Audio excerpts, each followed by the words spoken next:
Hello everyone, it's Morris here, and today is day 3 of Axie Origins Season 2, and now we have a very interesting meta, I must say, because it's very diverse, I feel. So let's just look into it. On top is actually kind of like a sustain build, that which I'm definitely going to look at today. And then we do have like the AoE, we have the triple pigeon pose, some AoE, and then another kind of sustain like thing, and then yeah, you don't really see the beast on top anymore. So basically, people have basically figured out how to counter the beast, and now I think AoE is still the strongest in that sense of aggro. With the Cottontail, so Cottontail is still there. You can see all the aggro builds, most of them have Cottontail. Except I guess this one is not really an aggro, I feel, because it's more like triple pigeon pose kind of thing. And then yeah, the sustain.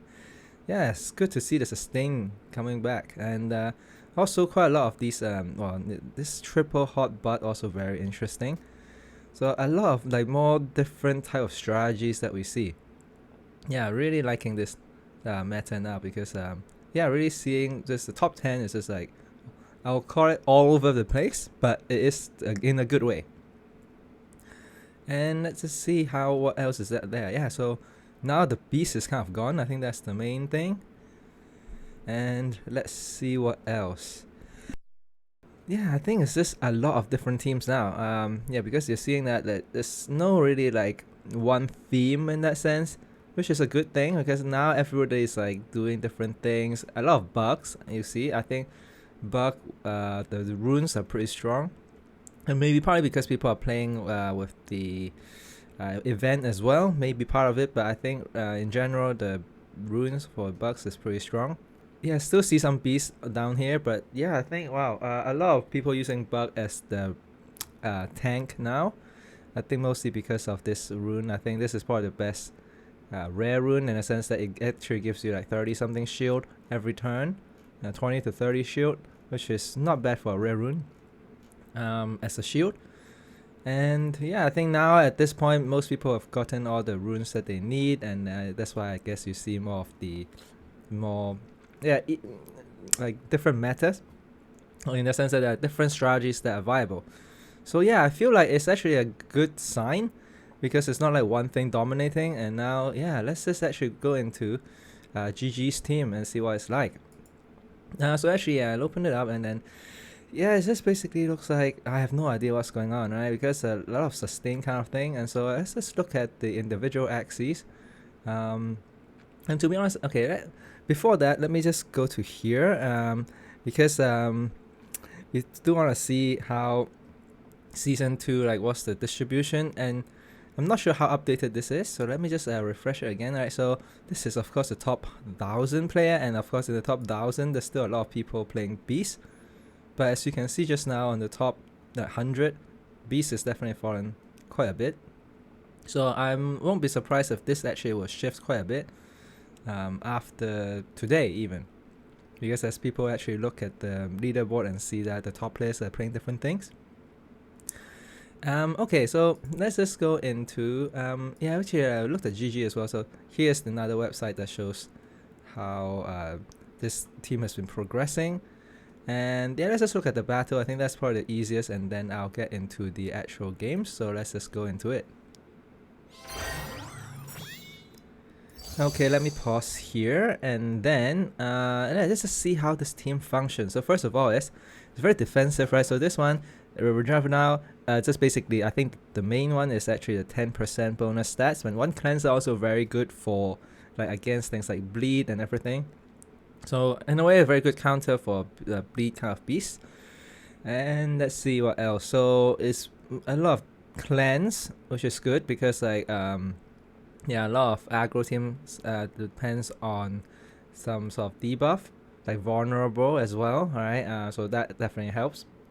Yeah, I face a lot of vulnerable and so basically little piece and the bleed kind of beast on the ladder. And then okay, getting the leaf bug I think is also very good. Because then you can target one of them, and then they basically retain the shield, and so the opponent can't break through them, because you kind of like, if they keep the shield, then you can kind of stack up the shield quite a bit as well.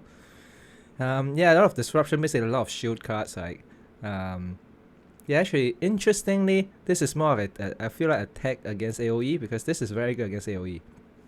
It shields everyone, so that's pretty good.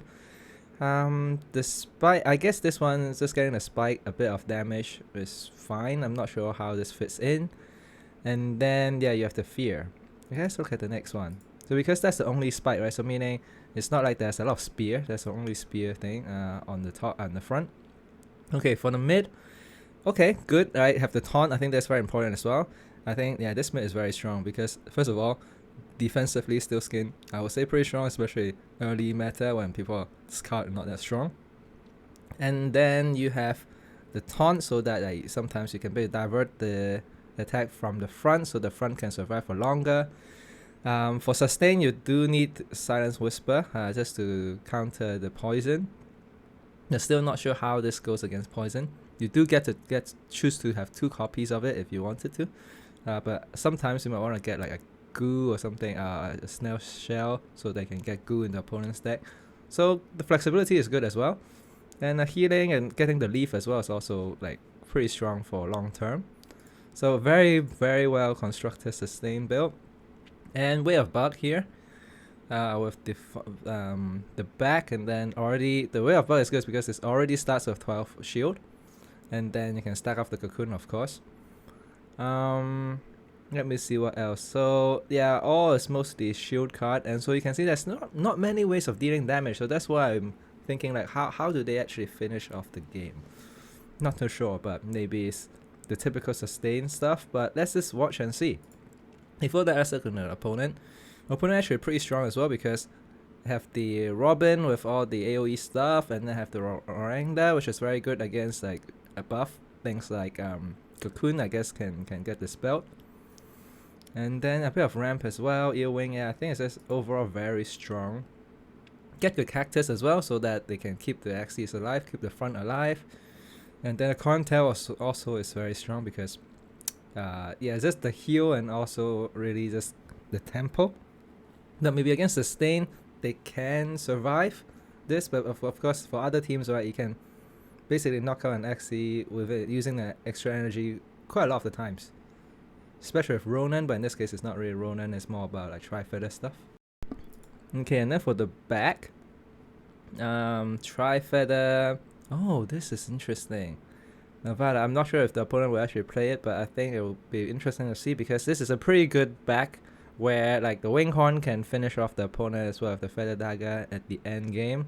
You can stack up a lot of Feather with the Way of Bird, right? You can already start stacking up the Feather and then a bit of ramp as well. So our opponent also very strong. So yeah, let's see how this one goes. Choose not to play it first. Okay, so let's get the Feather stacks up. Oh, didn't have retained it. I'm not too sure.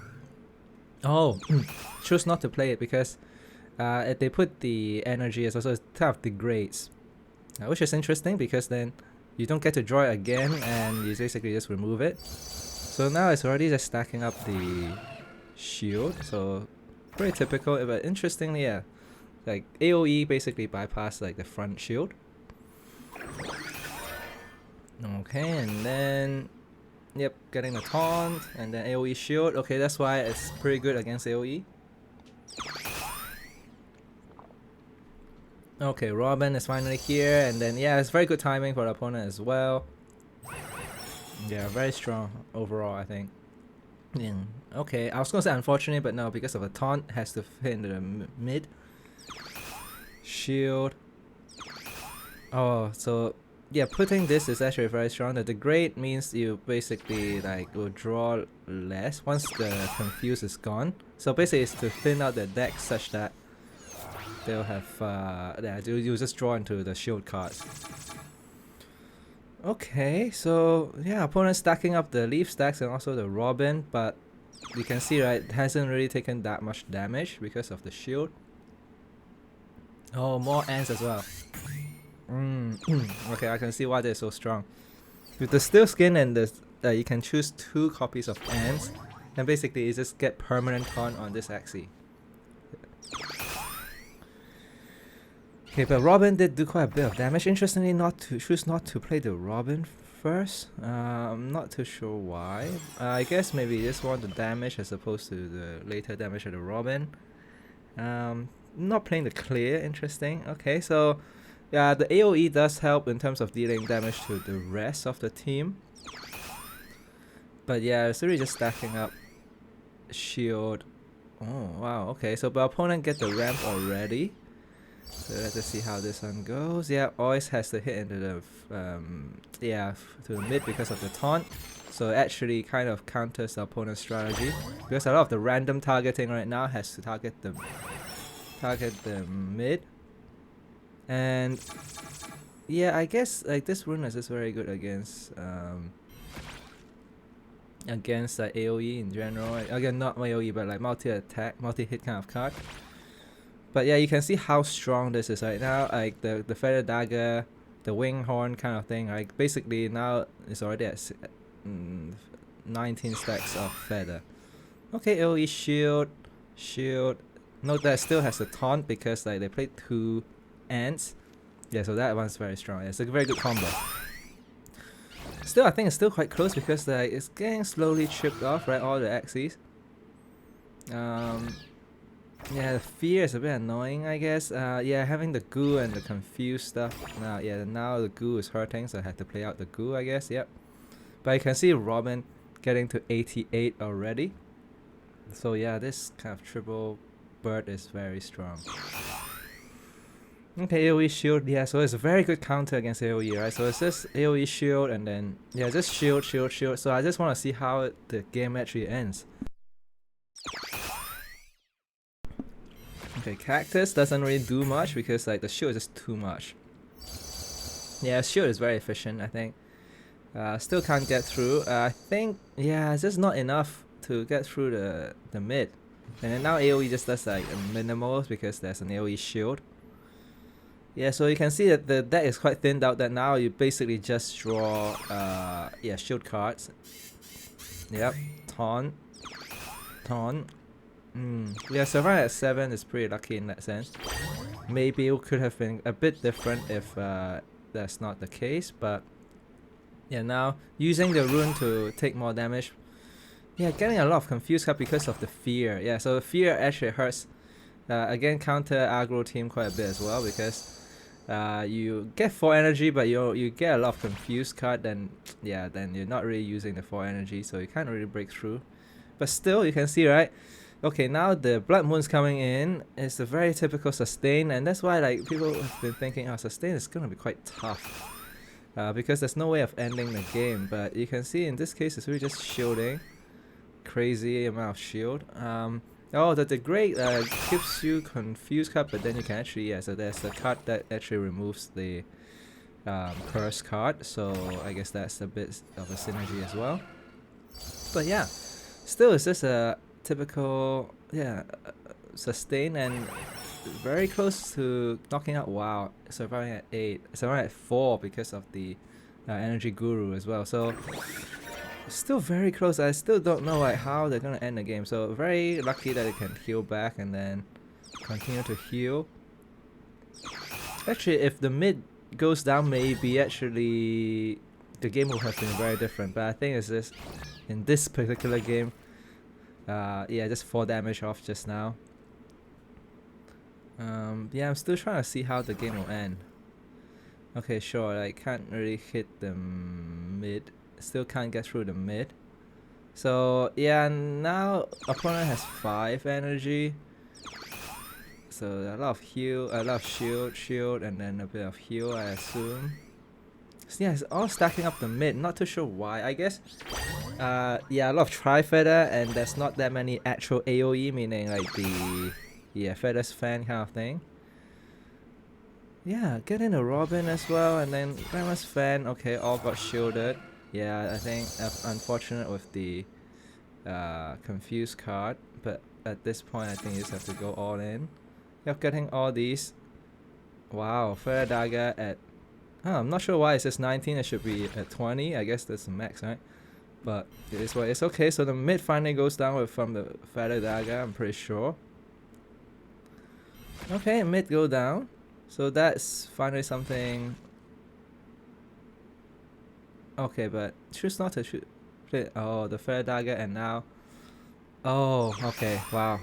So basically, because this has so much HP, and they kind of calculated that, okay, as long as this actually survives, then all of them will go down. So there's no way of knocking out your own Robin there as well, because if the Robin goes down, then yeah, it actually would have done AoE that probably would have been enough to KO everyone.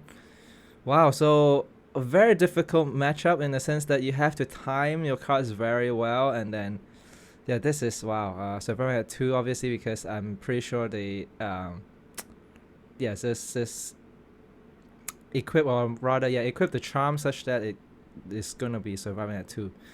Wow, this is an eye-opening kind of game where wow, you can see how Sustain actually can still win without even hitting the opponent. It's really just shielding, healing, shielding. Wow. And ultimately, because you have more HP, because most aggro teams don't actually invest that much in HP, and then that particular turn where it deals 90 damage in the Bloodmoon really seals the game. Wow. Yeah, that's okay. Let me look at another game, and then see how aggro in this case. Oh, actually against the triple pigeon post, and see how this one goes. Okay, let's pause here, and then I'm pretty sure all these are the same. Just want to have a quick look at this. You can see all of them have Vitality Charm mostly, right, except for this one's Shield, so that it actually can get to 442. So 442 is the, I guess 440, in need to have 441 at least in order to have that win condition. And that's also assuming that the opponent doesn't have that much as well, because that's the thing, right? If the opponent also has 442, then in a way it's gonna always be a draw at most, right, if you can't knock out the opponent. So that's another thing. So if you want to play against this kind of team, then maybe having at least one Axie at 442 effectively, I would say, guarantee you the draw. So yeah, so that's why maybe people will attack against this from now on. Okay, but let's look at the opponent. Yeah, very disruptive with wow, this one's very annoying because it shuffles 2 confused cards in the draw pile, right? No, that's draw pile. Also confused also draw pile. This also gives you into a draw pile as well. So wow, this obviously against poison, and then yeah, it's just very disruptive in terms of the hand. So maybe this is how you can beat this kind of sustain, where you just don't allow them to draw into the shield, and then you can KO them. So there's quite a lot of aggro as well, but with a lot of disruption, right? So Jinx, confused, blackmail. Yeah, probably gonna yeah, just feature this kind of team next time. And then yeah, some finisher as well, so you can actually go through a copy of aggro. Yeah, Jinx, confused, blackmail. Yeah, I think pretty strong. And also note that it's a lot of Nemo. Let me see, triple Nemo, is it? No, 2 Nemo. Oh, okay, vulnerable also pretty good. But yeah, I think the ramp also matters. So let's just see how the opponents actually plays this one out. Okay, choose to target the back, interestingly. And then, okay, yeah, keeping the pigeon pose. So really just like disrupting the opponent's draw. Okay, getting the end. Yeah, so I think against aggro, this is basically the way to go, right? Because the aggro can't really get through this. With the runes especially. And also having the cleanser from this is also very strong. But of course in this case, the opponent doesn't really rely on debuff, but rely on disrupting the draw. Okay, choosing to just play 1 pigeon post, interestingly. Yeah, I guess putting confused might be better. But at this point, is actually, I don't know, because right, usually this kind of like strategy, like disrupting the draw, is good when the opponent only have like 1 or only 2 axes left. And more at the late game, I would say. Okay, now it's more focusing on the ramp. You can see, right, just getting energy fragment. Actually, I forgot to mention those what's that called, the horn as well, because yeah, those also get you ramped. So a very optimized team. Obviously, you know, Shu and Meta, like they are like pretty strong teams in terms of like I assume they have breeders, or like they talk a lot about what's the optimal kind of cards. So I'm pretty sure they do try to get like the best combination possible. So yeah, a lot of confusion, and also you note that like there's actually quite a lot of damage going in as well, but it's just that in this case, getting the taunt, yeah, I can't even get through the shield, so that's why I feel like GG is still in a good position. But you can see that yeah, Shu also has an Axie with 446, so maybe that actually matters. So in this case might not end up being a loss, might be like a draw, but let's see. Yeah, I feel like it could be like a draw. But it's good to highlight how this kind of disruption, like hand disruption goes. Oh, what I mean is that actually yes, this kind of hand disruption is best when the opponent has like very few cards in their draw pile. So when they actually get to maybe like 4 cards or something, or 3 cards, then they shuffle a lot of confuse or something in, then they might not draw. Especially I guess when you have only 2 opponent have 2 cards, like this is quite a turn. Yeah, then you put a lot of like actually yeah, I'm surprised. Oh yeah, they just play all these. Alright, then the opponent will not be able to draw the new cards. Because 2 confused into this hand and then another. Yep. So basically now the opponent has 2 blackmail and then 2 confused with the 2 actual cards. So this is the kind of turn like yeah, where then the opponent can't really do much and they have to waste literally 1 energy, can't even get to the energy burst, so that's another energy advantage as well. Yeah, so but having said that though, haven't found a way to get through yet, I don't think. So let's just see. Ramp, but at this point does not matter too much. Yeah, I don't think can fill up the hand enough. Oh, yeah, forgot about Parasite as well. Parasite is also very strong because it allows you to basically remove the opponent's discard the opponent's like useful card basically. But in this case, yeah, I can see our opponent also need to waste 1 energy. So yeah, I think this kind of team actually pretty strong also. Yeah, just hand disruption basically, but you have to time it pretty good because now at 14 cards, then it doesn't really do too much. Yeah, only is good when you have only like 2 cards left in the deck, in the draw pile. Still just need to do damage. Surprised they don't play the Renchu. Maybe they just want to prioritize disrupting the draws, putting a lot of jinx and stuff into the opponent's deck. So yeah, it actually can be very annoying if you don't have a way of removing curse card in your deck. But okay, in this case you can see I'm very lucky in terms of the draw, in the sense that you always want to draw like a few of your own card and a few curse cards so that you don't waste too many energies in 1 turn. Okay, let's see. So, but yeah, you can see there's still a lot of shield and there's not many ways to get through each one Axie because it's just not aggro enough. But wow, I think this sustain team is really very strong, and I feel like this might end up being a draw instead of like a win, but still. I think in the early kind of game meta, I think is viable, this option. Just because a lot of people might not tech for like high health and then they might just lose because of that. But later on, once you have the, especially the epic, yeah, then you can just have, actually no, even now you can already equip a lot of the vitality runes, right? So I mean charms. So yeah, maybe yeah, the easiest way to counter this kind of strategy is really just to make a draw, which is still not bad, I would say. But that just means that yeah, there's really no way of getting through this. So maybe I want to actually watch like a game where you know, see maybe when an opponent that can actually get through the shield and actually pick up some KOs, but feels like pretty hard though. Okay, now 5 energy, so maybe you'll need to use some sort of I'm just thinking, yeah, the 40, actually the 500 energy, no, the 500 damage one, the tiny fan. When I say 500, it's because usually it's 400, but if you play it with the what's that rune called? You know, the rune that gives you extra 25 extra damage, and that will become 500. Yeah, so Hardy Warrior, yeah, that one, right? So maybe you have to play those, and then you can obviously pick up the knockout. So now it's already at, I was gonna say fatigue, but like the Blood Moon, and yeah, it feels like it's gonna be a draw because it's. Let's see if there's any way of getting through this shield.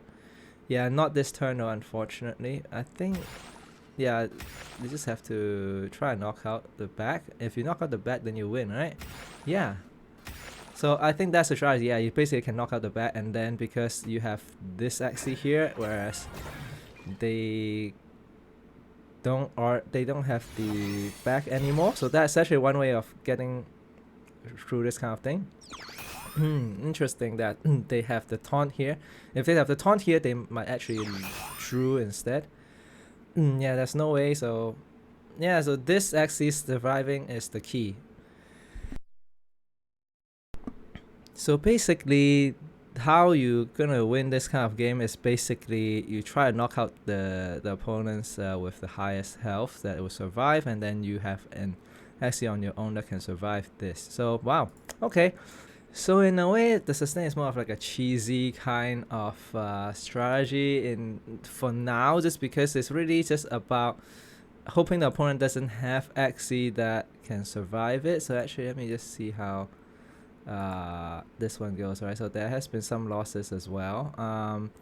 Yeah, it really depends on the opponent where they have an Axie that can actually get through them, and I feel like this one is like an aggro that can get through them as well. So yeah, it really just depends. Okay, so wow, very interesting team, I must say. Hopefully we'll feature something more fun.